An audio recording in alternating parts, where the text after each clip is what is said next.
Coming up this week on Sporting Journal Radio, half of all the deer shot by archery during the archery season was with a crossbow. All right, it is the first annual Minnesota Sportsmen Show. Fish populations are healthy from what literally I'm seeing with my own eyes.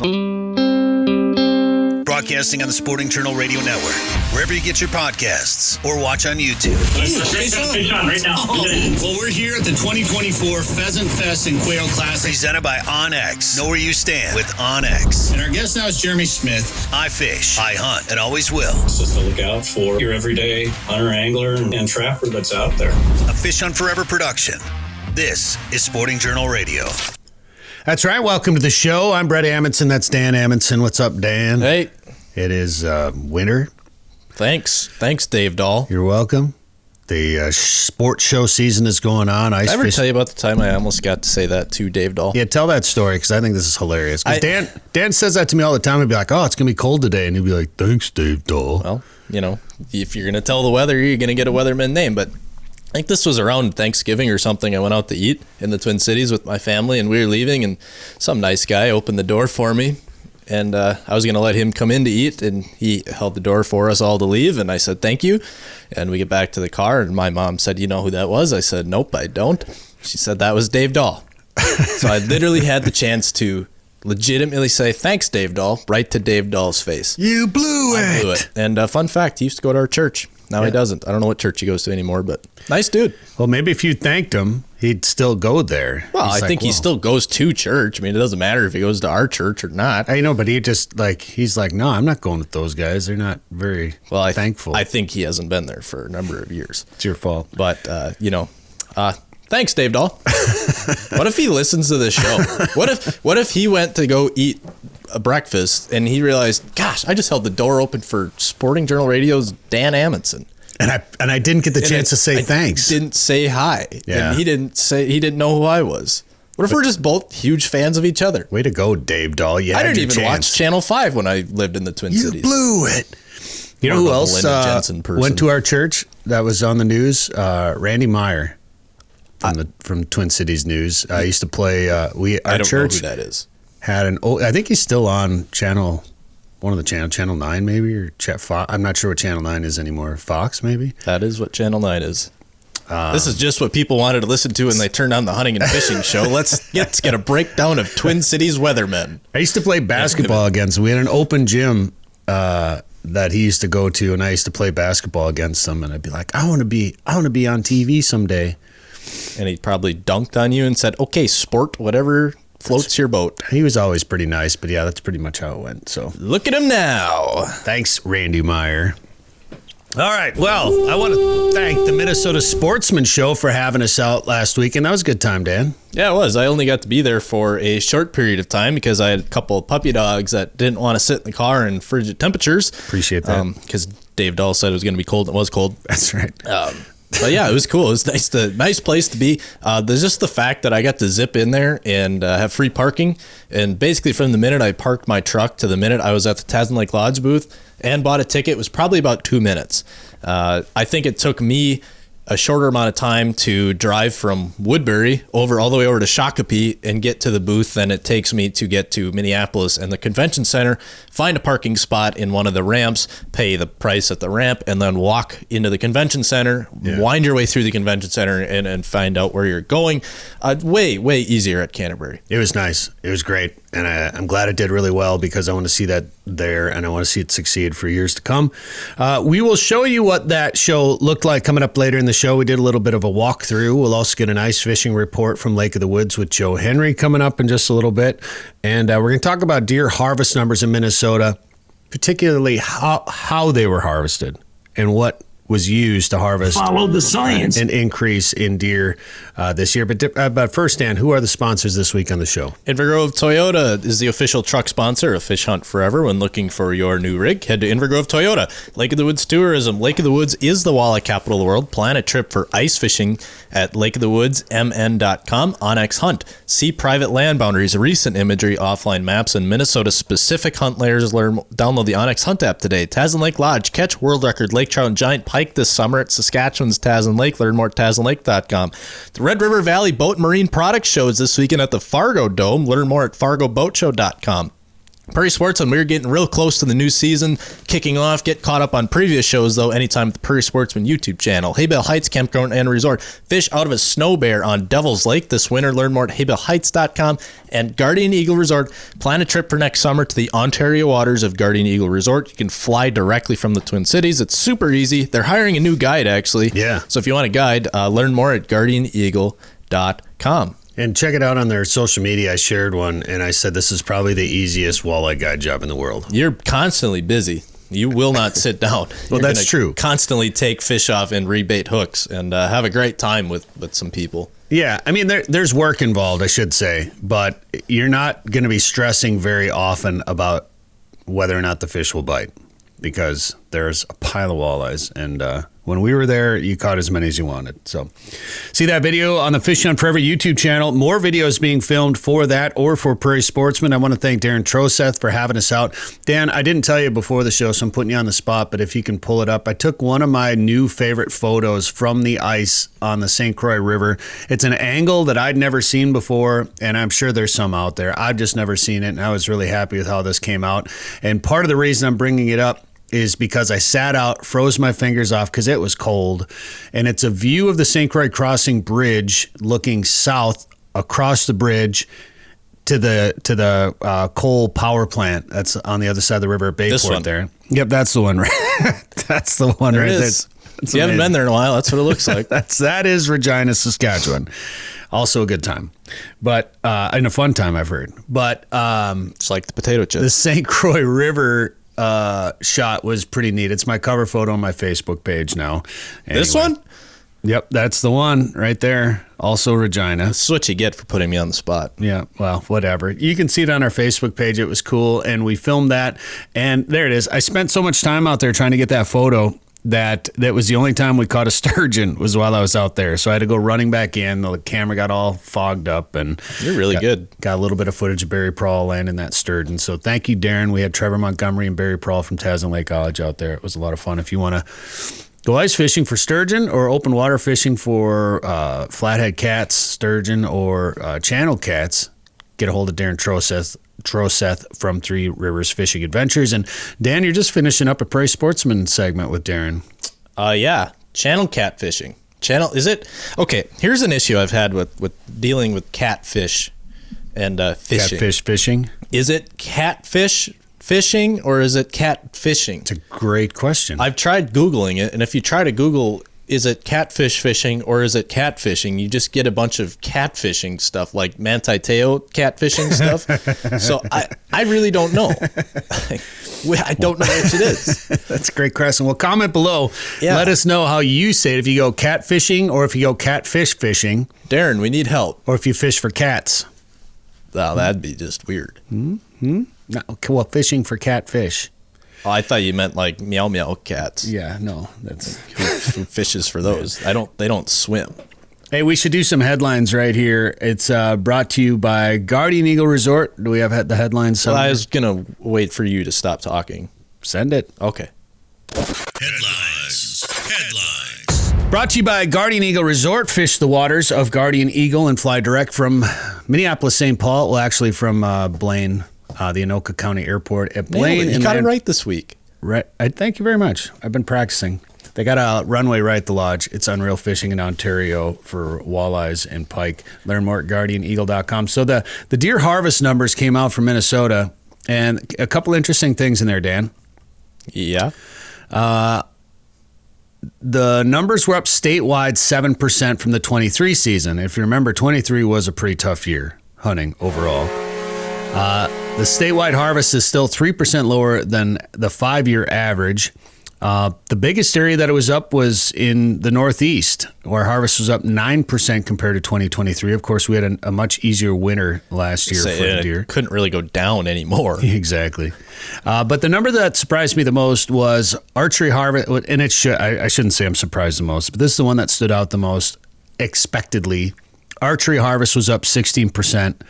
It's the second. It might be the second highest archery level ever in Minnesota, surpassed only by 2020. And you know why, Dan? Dan, do you know why? I do. In 23, Minnesota legalized crossbows for all archery hunters regardless of age. Crossbow harvest saw a 28% increase compared to 23 and 48%. So half of all the deer shot by archery during the archery season was with a crossbow. Follow the science. Vertical bow harvest was also up 7% compared to last year. But a little less than half the deer harvested with archery equipment were adult bucks. So 48% adult bucks shot with a crossbow. I'd like to see what that was compared to last year. But adult does harvested during the archery season made up 40% of the deer harvest. So there you go. More bucks getting shot, which is what we thought would happen with crossbows. Archery harvest is up, which we thought would happen with crossbows. When you make it easier to shoot deer, you're going to shoot more deer. Now, I will push back on this when you're done. I kind of cut you off. Well, I was going to say with 3.5 months of a season with a crossbow, more deer are going to get shot. That's all. I still don't want to make a blanket statement. This is only year 2 of crossbows in Minnesota. But it's the same thing that's happened everywhere else. I understand, but I just don't want, I'm not ready to jump all over this and say this is definitive. I'd love to say a 5-year average. I think when this whole conversation started, that's what I said. I said, we'll come back in 5 years, because you got to understand, last year was favorable winter, so deer numbers were up to start with across the state. You probably just simply had more people trying it now that it's a second year and people have realized they can go buy a crossbow for cheap, and maybe they'll get tired of it. Maybe next year will be just a terrible year, they'll get tired of it and quit. Maybe it's like the COVID boom of the outdoors. I don't know. I have my predictions. You and I have our predictions. We've been over this on this show, but I'm not ready to, we're going to get a bunch of comments after this now. I'm like, quit crying, you vertical bow hunters. Well, yeah, and I'm honestly not trying to trash statement. Crossbows necessarily in this. I want to clarify that. I mean, I'm just pointing out that what we said about crossbows is what's happening. It happened this year, yeah. Your deer harvest is up. Your adult buck harvest is going to be up because you're giving people 3.5 months in the woods with an easier weapon with a trigger. And, you don't have that drawback.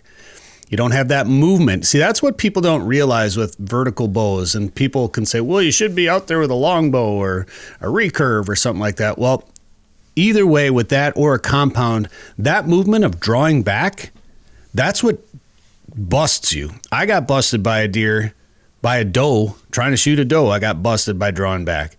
So you have to draw back early, and then you have to hold it. That's the difference between that and a crossbow, and that's why so many more deer are getting shot. And yeah, and I'm with you, Dan. I'd like to see the trends over a 5-year average, but it's the same thing that's happened in all the other states that legalize crossbows. And the other thing to come back on this, is it detrimental? Just because archery harvest went up, is it hurting anything? Maybe. We don't know that We don't know. So again, that's why I guess I don't want to get too judgy after just 2 years. Again, we have our predictions, but I understand that too, but I will say whitetails and walleyes, I've had this conversation numerous times recently. Whitetails and walleyes are number 1 in Minnesota. Whitetail hunting is number 1 for hunting. You have more people going out there with a gun during the short gun season.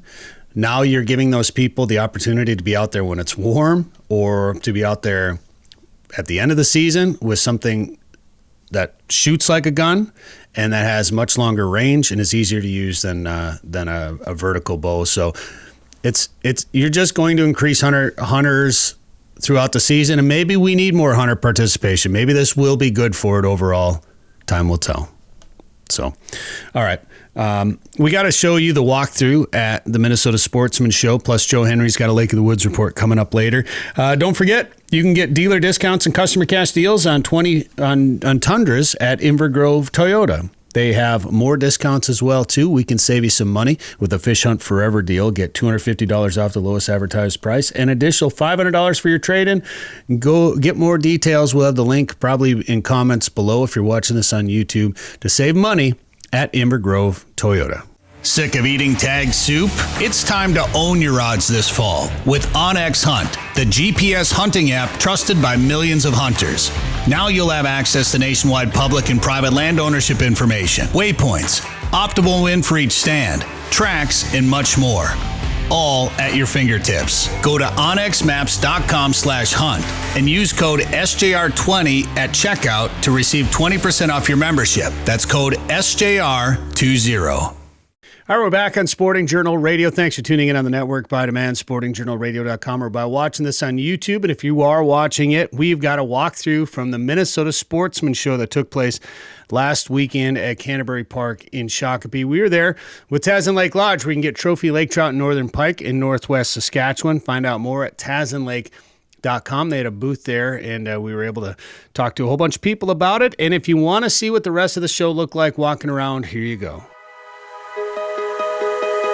All right, it is the first annual Minnesota Sportsman Show here in Shakopee, Canterbury Park. It's the first annual, but really this show's been going on for a long time. It's put on by Seneco Productions. This is the first time in this location, and it's great because you can park right at the door. You're not in the heart of the metro. You're out on the edge right off of 169, so it's a great location. There's a bunch of vendors here like Tasman Lake Lodge. That's where I'm hanging out all weekend. But you've got other resorts from Minnesota, Ontario, Saskatchewan. You've got some pontoons behind us, docks and trailers. There's even a kangaroo here. Let's go take a look around. You know, Reed's is here selling rods, reels, and tackle. There's a bunch of lure companies. You could even buy a resort, or at least learn about buying a resort here with Minnesota Resort Sales right there. So it's got just about everything. All right, so while there's a lot of fishing lodges and fishing gear companies here, there's also some hunting ones. There's a lot of food you can get. There's a food truck right there. And look at this giant pheasant right here. Oh, look, it's Casey Weissmantel from Aberdeen. Casey, how's it going? Good to see you guys. All right, how's the show? It's awesome. Today is extremely busy. If people want to shoot a pheasant, where do they go? They got to come down to Aberdeen, and we got home of the big birds. Thank you very much. All right, this is Lena Lures right here. How's it going, man? Hey, good. How about yourself? Todd Bissett, that's right. How is show going for you? Hey, the show's been really good. These Seneco shows are a lot of fun. A little bit of everything for everyone. So we want everybody to come out because there's something for every person for sure. What is Lena Lures? So Lena Lures is a fishing tackle company that manufactures spinnerbaits, buzzbaits, jigs in central Minnesota. And we branched off into plastics and a lot of other things. But all the products are made by fishermen, for fishermen, and anybody else. So you know they're good quality. We find you online? Online, lenalures.com. Thank you very much. Thank you. Oh, gosh. Look out. There's somebody hiding over here behind Ray Ruiz. Ladies and gentlemen, the one, the only Joe Henry. Lake of the Woods Tourism. Oh, my gosh. I'm going to come back here. I'm going to slide in. Look what we have here. Try not to knock over a sign. Oh, look at that mug. Love it. Joe Henry. Represent, baby. Represent. How's the show going for you? Tell you what, I'm first year show at Canterbury Park, and I tell you, I'm happily surprised at the crowd today. It's been a nice crowd. It's been consistent. Got to tell you, our first seminar this morning, man alive, that thing was packed. It was a packed room. What did those people learn in your seminar, Joe? We talked about catching fish on any body of water you go. So we talked about some of the things as far as identifying good spots to fish, points, deep weed edges, inside turns, mud lines, current breaks, things like that. And then we talked about doing a milk run, where you're going to go to a body of water, Bret. You're going to identify those spots on whatever lake or river you're fishing, and you fish each spot quickly but efficiently. You know, you wouldn't want to use a slip bobber. That's a real slow presentation. There's different techniques you can use to fish it quickly, and by the time you put all that together, you're going to find success, baby. Do you think you could use any of those techniques at a place like Lake of the Woods, where fishing is always so hard? Tell you what, I've used that milk run before, as you know, and I'll tell you what, it's saved the day in many cases. You know, the bottom line is, you never know where those fish are living, but if you're hitting high probability spots and going bang, bang, bang, you're going to run into success, rather than dying on the same spot that's not doing it for you. All right, stop by, see Joe if you can make it to the show. Otherwise, where should they go for more info, Joe Henry? Hey, you know what? Check out our website, and that is lakeofthewoodsmn.com. Ray, tell me what Bass Tech is. Hey, how you guys doing? Ray Ruiz, Bass Tech Pro Staff. Bass Tech is a community outreach business, and what we do is we put on and facilitate family fishing programs throughout the great state of Minnesota. Right now, you're working with Carl Erickson, and you're doing something to bring 10,000 kids out ice fishing for the first time. We're working with Urban Ice Anglers, Art and Outdoors, the Minneapolis Parks, all kinds of community partners, wonderful community partners, and we are right now working on that, and we've got it forecasted to go into February and the end of February, so we're really excited. Right now we're at about close to 400 kids already served, so we're really excited for more schools to join. All right, good luck the rest of the winter. Thanks, man. Thanks so much. Appreciate it. All right, so we're trying to give you this. We're giving you this tour of the Sportsman show, and Joe's like, "Hey, we got to take you over here." So now Joe is giving us a tour for the video. Let's see where he's taking us right now. Oh, JD Salsa in seconds. I'm ready when you are, amigo. How's it going? What's your name? Marshall Monk from Lake Road Lodge. Tell me about Lake Road Lodge. We are a small, family-owned fishing resort on Lake of the Woods. We are a motel setting. We have 16 rooms.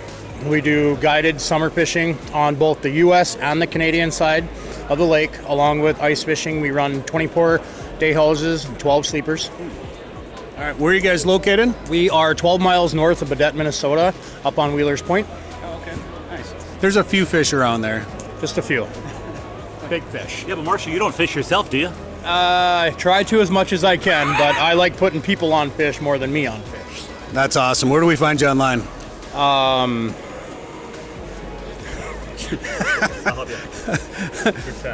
LakeRoadLodge.com. It's right there.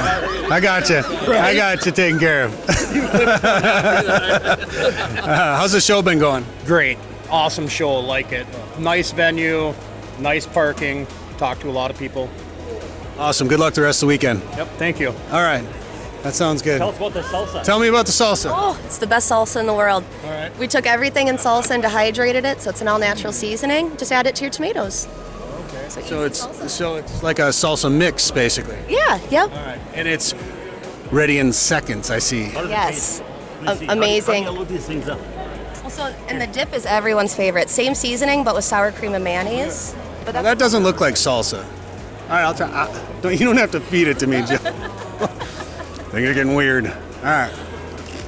But the great thing is you can use this for all-purpose. Cook with this in your chili, burger, spaghetti sauce. Being all natural, it's a perfect all-purpose seasoning. Well, that's very good. And there's a little afterbite. The spice comes in a little bit later. Yep. It's good. Yep. All right, where are you guys from? We're out of Coon Rapids, Minnesota. Oh, very nice. And where do we find you online? JDSalsa.com. All right. They're ready when you are, amigo. All right, we got to stop by right next door because Jason Bird is here with Heavy Hauler, and he doesn't know we're coming right now. This is an ambush interview right now. Jason, how's it going? Good. How are you, Bret? How's the show? It's pretty good today. It's real good. Yeah, been a good crowd today. Who you got with you here? Clint Sand. All right, nice to meet you guys. Tell me what you got here today, I guess. Well, it's our gearbox tackle storage, one that fits underneath your boat seat. Just take your boat seat off and utilize the most wasted space in every boat, and that's right under your butt. All right, that was part one of our walkthrough at the Minnesota Sportsman show at Canterbury Park in Shakopee. We're going to give you another glimpse into our walk around coming up after this break. For the full video, check it out on the Fish Hunt Forever YouTube channel. We'll be right back with more from the Sportsman show. Happy Harry's presents North Dakota's largest boat and marine product show, January 24th through the 26th at the Fargo Dome. See all the latest gear, all under one roof. It's the Boat and Marine Products Show, January 24th through the 26th at the Fargo Dome. It doesn't get much better than fresh perch and fresh walleye. If you're looking for an exciting winter fishing destination, come to Devil's Lake, North Dakota. Haybale Heights Campground and Resort is on the ice with a fleet of snow bears, keeping you mobile and warm so you can stay on the roaming schools of fish. Haybale Heights on the east end of Devil's Lake has knowledgeable guides, comfortable cabins, and their own lake access, making your trip as successful and stress-free as possible. To book your trip, go to haybaleheights.com. That's haybaleheights.com. We're back on Sporting Journal Radio. We had a chance to walk around the Minnesota Sportsman show that took place at Canterbury Park last weekend. We were hanging out the Tasman Lake Lodge booth. Here's more of what it looked like. So one of the neat things about this venue is that it keeps going. So we're in Canterbury Park, and you got the big showroom here, and then go through the entryway here, and you can actually go through a hallway that leads you to another room full of exhibits and vendors. And in this little hallway here, there's docks, there's some golf carts, there's some e-bikes, and then there's a collection of old fishing lures and old duck and goose decoys. It's really cool.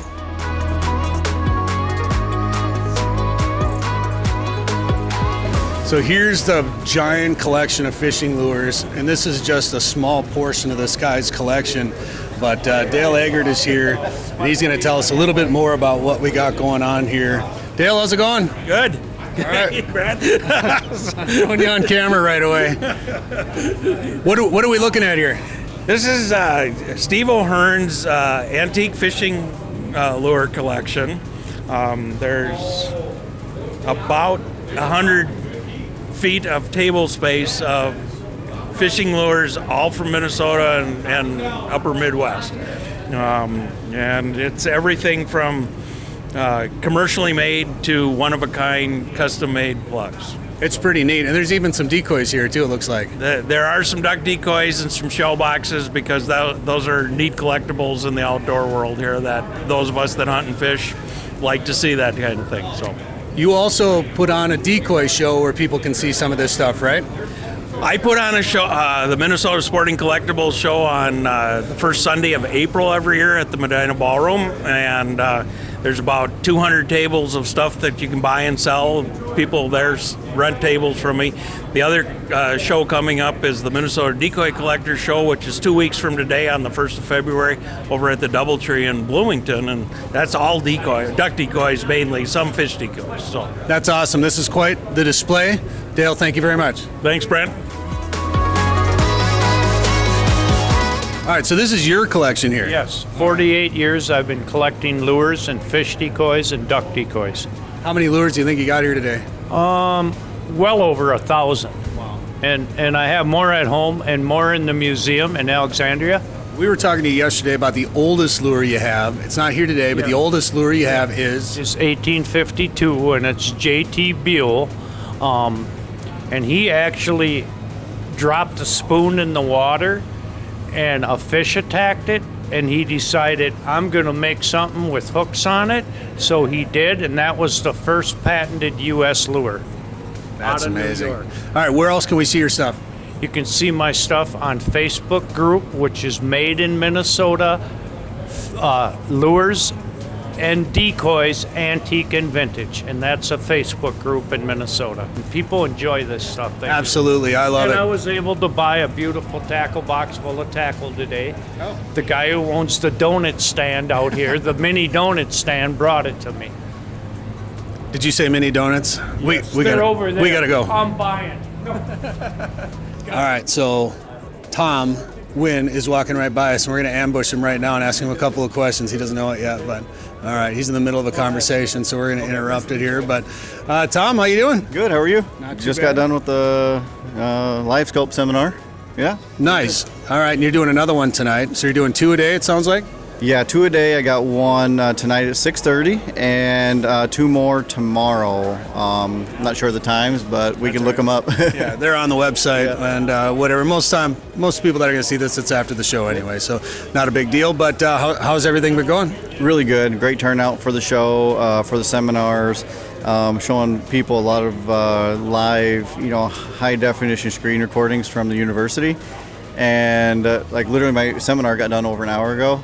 And I just got out of there because people were stopping and, asking more questions, which I think is awesome. A lot of people have forward-facing sonar, and they're getting frustrated because, there's just one thing that they're missing, whether it's installation, whether it's a setting, or they're not sure what they're looking at. But by putting everything together, it's giving people a ton of confidence. Yeah, is it like going to one of your seminars? Is it basically like a micro university session? It kind of is. So last year when I was doing the university or the seminars, I didn't have any screen recordings, anything like that. It was just me speaking and just painting that picture in people's heads, and it went over extremely well. This year, I'm able, the screen recordings I'm showing are from the university. So basically, even last year, before the screen recordings, before the university was released, I was describing everything that people are seeing now in the university. So yes, it is a mini condensed version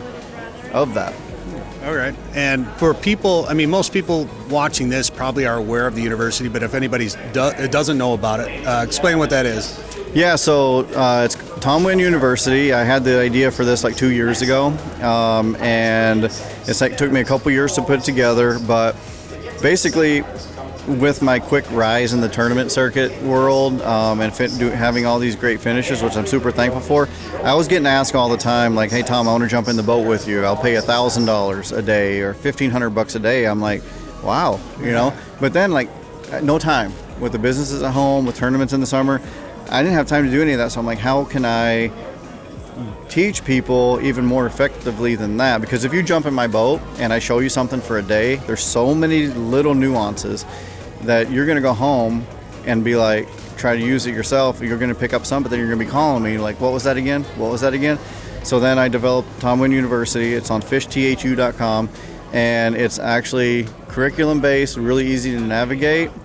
Hundreds of video, high-definition screen recordings, and every single screen recording is me inset in there explaining everything word for word, unlike a lot of YouTube videos where you see a screen recording but no voiceover, nothing like that. So I made it super simple for everybody, and it's been an amazing response so far. Probably a lot of guys taking that course, but nowadays there's a lot of women out there that are fishing. Yeah. Do you get a lot more women? And then as you're going through the university, are they asking for any tips for their nails at all? Or yeah. So I have, there, a lot more women are getting into the sport, and actually trending right now in the nail industry is our fingernails that are polished or painted to look like certain lure patterns, like Fire Tiger, Wonder Bread, and of course, mutual friend of ours, she has her nails painted.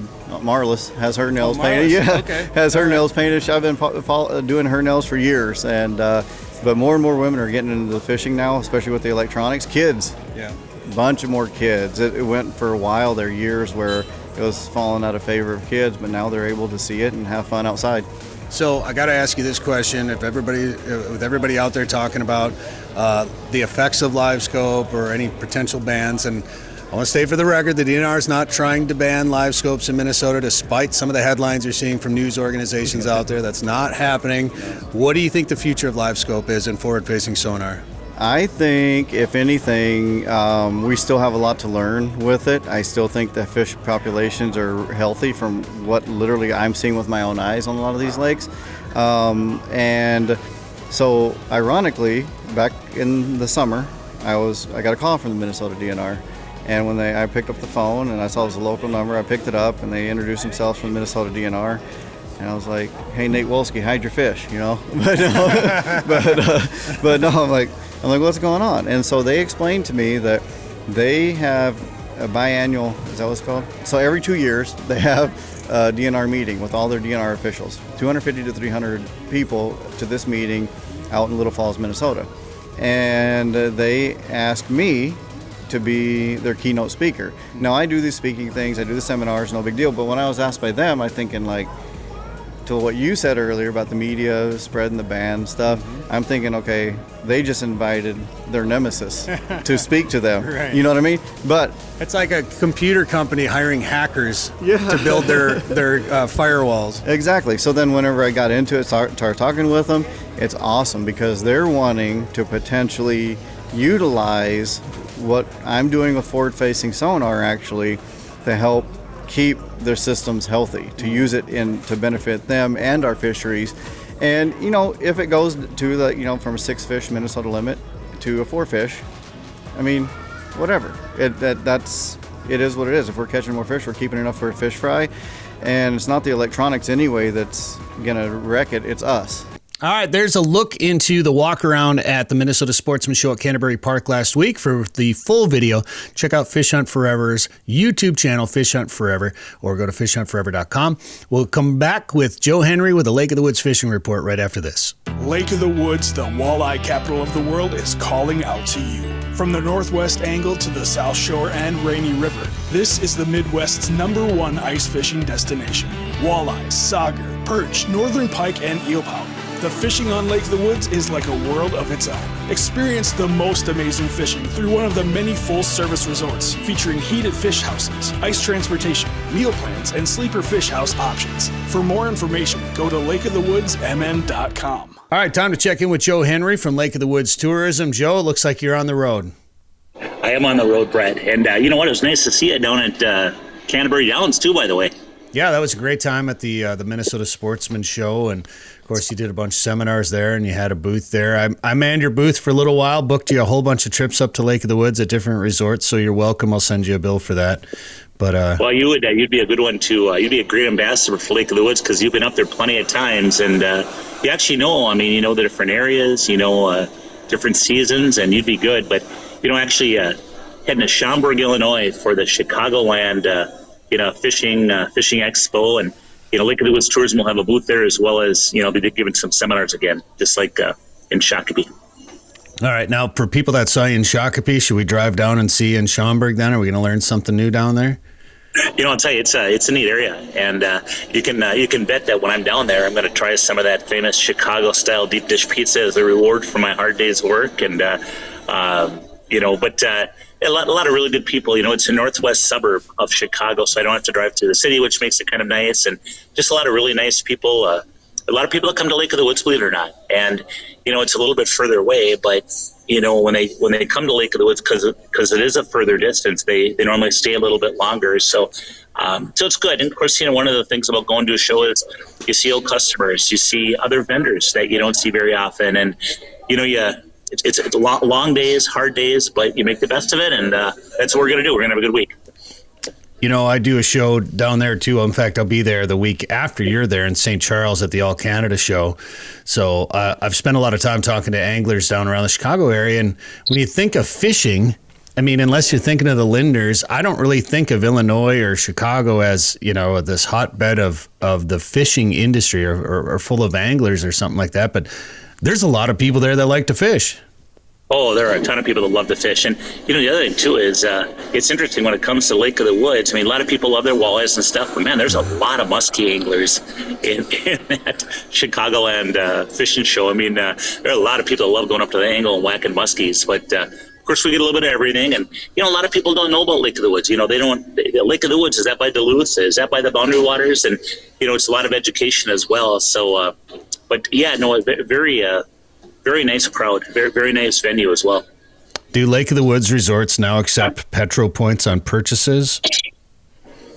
It's the sign. Accept what? The sign behind you on the window.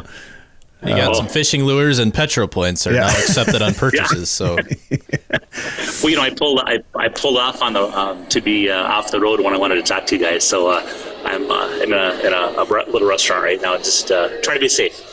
It's show season, and let's just bounce back to that Sportsman show real quick at Canterbury. Joe, it's a Seneco show, so obviously they're not new to the game, but it's the first time that show has been held in Shakopee at that place. Had you been to a show there before? No, I haven't. I've been to long time ago. I've been to some horse races, but because it was Canterbury Park. Never been to a show there, and I was impressed. I mean, it was a nice venue, and I'll tell you, for a first time show, actually a really nice crowd. It was a great crowd.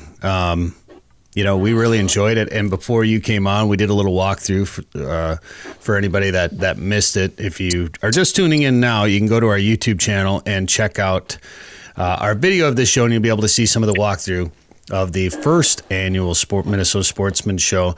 And of course, as we mentioned, Seneco Productions has been doing this for 60 years. They've got some other shows, the Red River Valley Boat and Marine Products Show. It's going on at the Fargo Dome this weekend. They got the St. Cloud Show coming up February 7th through the 9th. They got the Red River Valley Sportsman's Boat Camping and Vacation Show March 6th through 9th. And then the one in Sioux Falls, the Sportsman Show, Sioux Empire Sportsman's Boat Camping and Vacation Show. It's March 13th through the 16th. Joe, you've done seminars at some of these other ones too in the past, haven't you? I have, yeah. I've done all the shows. I've done a lot of seminars for Barry Seneco, and so he likes to mix it up so you don't have the same speaker each year. So because I did St. Cloud, Fargo, and Sioux Falls as a speaker last year, I'll simply have a Lake of the Woods tourism booth at those three shows this year and not be speaking. But that's fine. Sometimes it's nice not to have so much on your plate, but at the same time too, I mean, it is fun connecting with people and doing the seminars and talking fishing.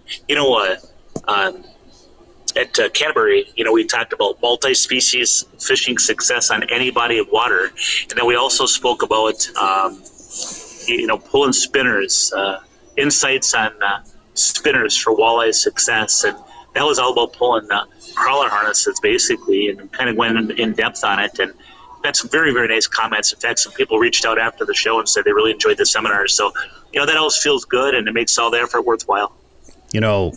Of course, those techniques work in other lakes, but watching you do that seminar, Joe, just got me excited for open water fishing at Lake of the Woods again. I know we were just up there. A lot of people are getting excited. It's only mid-January, right? I mean, yeah, we were just up there at the Angle ice fishing, and of course, the ice fishing is in full swing, and it's such a big industry up there at Lake of the Woods, and it's fun to do. But man, fishing the open water up there is a blast.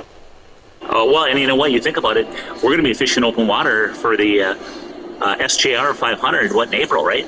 Yeah. We just kind of announced the dates for that. It's always the last Tuesday and Wednesday before the walleye closure on April 14th. So this year, it'll be April 8th and 9th. We're getting the website updated with all the rules and everything, but it's I'm sure it'll be about the same as last year. So we'll be based out of Riverbend Resort on the Rainy River once again, and it'll be a walleye and sturgeon tournament, and it's just a big party, really, Joe. I mean, yeah, there's some prizes. It's a lot of fun, but it's fun to catch those fish, but it's just fun to be out there in the river. It's really your first. It's really one of your first open water opportunities of the season, and you have a chance to catch not only big walleyes, Joe, but that sturgeon fishery up there right now.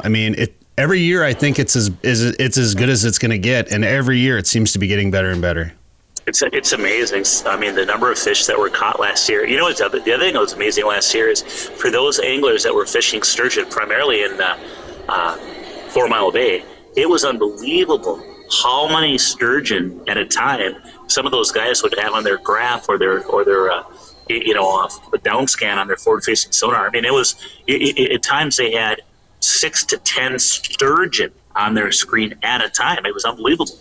Yeah, and you used to joke about being able to walk across the river in the spring for walleye anglers because there'd be so many boats out there. But it's getting to be that way a little bit for sturgeon. Not that it's crowded, and the beauty of the sturgeon fishing is you're not out there moving, you're not trolling, you're not drifting, you're anchored.